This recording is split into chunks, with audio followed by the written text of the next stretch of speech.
International. Skandal apa? SRC International ditubuhkan pada tahun 2011 sebagai sebuah anak syarikat kepada One Malaysia Development Berhad atau 1MDB.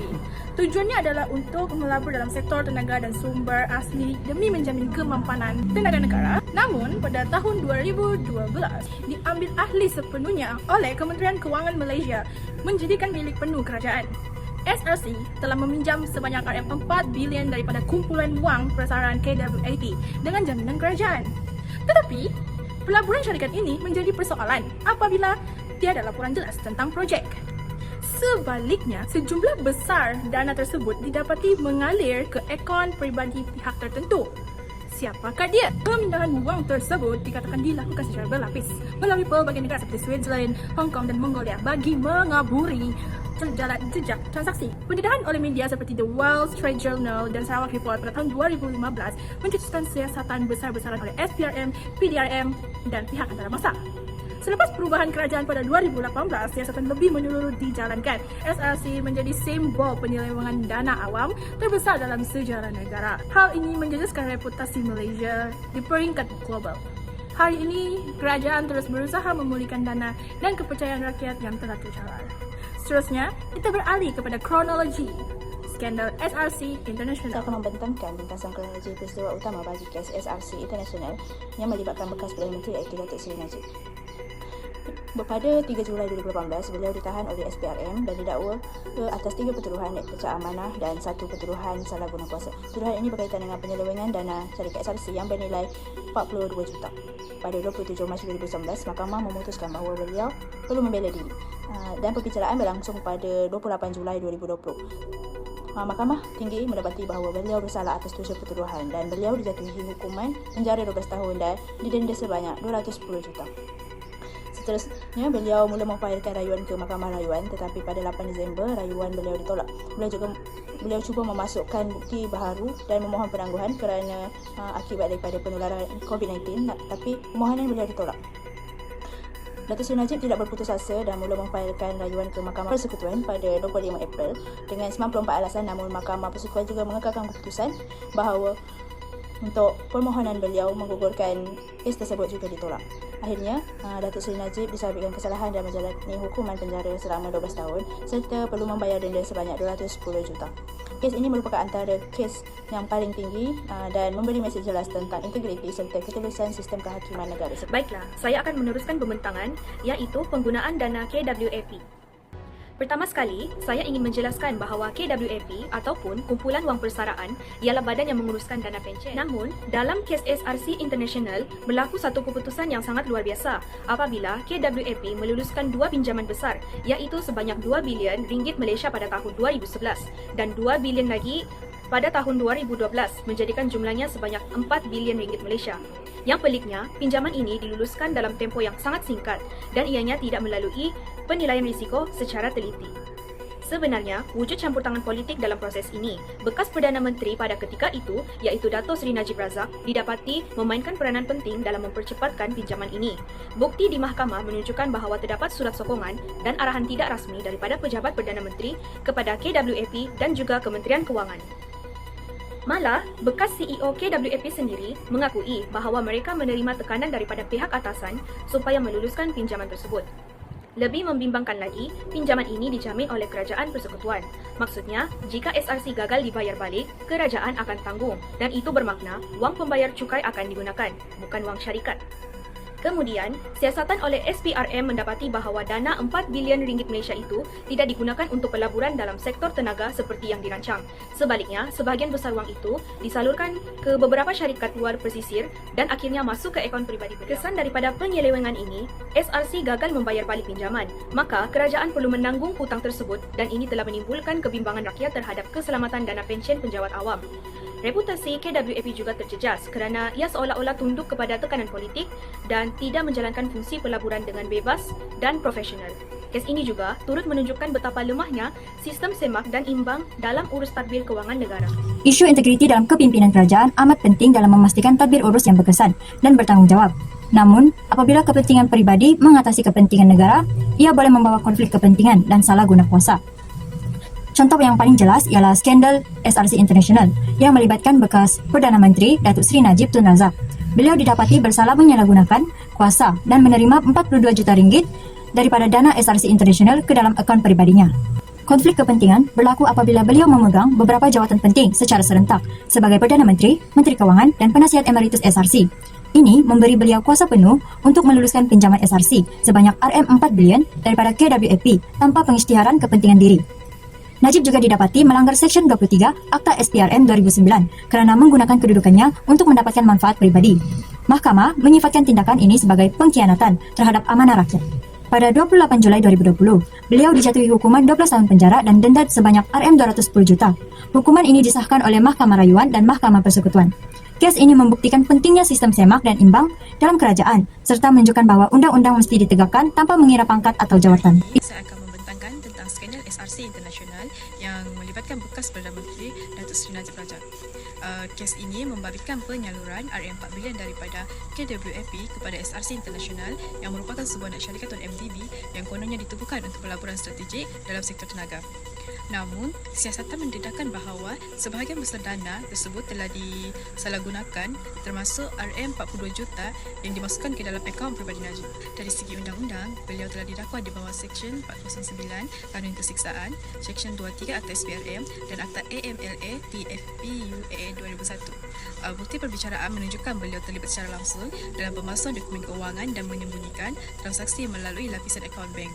Bagi mencipta naratif palsu, kononnya dana itu digunakan untuk pelaburan yang sah. Implikasi kes ini sangat besar yang membuktikan kelemahan dalam kawalan dalaman kerajaan dan menjadikan ujian terhadap sistem keadilan negara. Mahkamah akhirnya menjatuhkan hukuman penjara 12 tahun dan denda RM210 juta terhadap Najib, menegaskan prinsip bahawa tidak sesiapa kebal daripada undang-undang. Kes ini bukan sekadar isu kewangan tetapi satu krisis integriti kepimpinan. Ia memberi pengajaran penting bahawa accountability dan ketelusan mesti diutamakan dalam pengurusan dana awam demi mengembalikan kepercayaan rakyat terhadap kerajaan. Itu sahaja daripada saya. Sekian, terima kasih. Haram. Kes ini mencerminkan pelanggaran serius terhadap nilai integriti dalam pentadbiran negara sebagai individu yang memegang jawatan tertinggi dalam kerajaan. Najib sepatutnya menjadi contoh teladan dalam mengamalkan prinsip ketelusan, accountability dan amanah.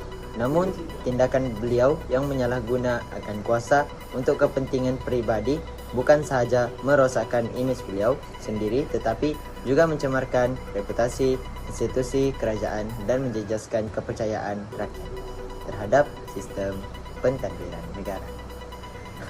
Lebih lanjut, skandal ini memberi impak negatif terhadap kestabilan ekonomi negara. Ketidakpastian politik dan kebimbangan mengenai pengurusan kewangan kerajaan telah menurunkan keyakinan pelabur asing dan domestik sekaligus menghalang pertumbuhan ekonomi. Selain itu, penglibatan dana pencen awam seperti kumpulan wang persaraan KUAP dalam kes ini menimbulkan kebimbangan terhadap keselamatan dan keberkesanan pengurusan dana awam.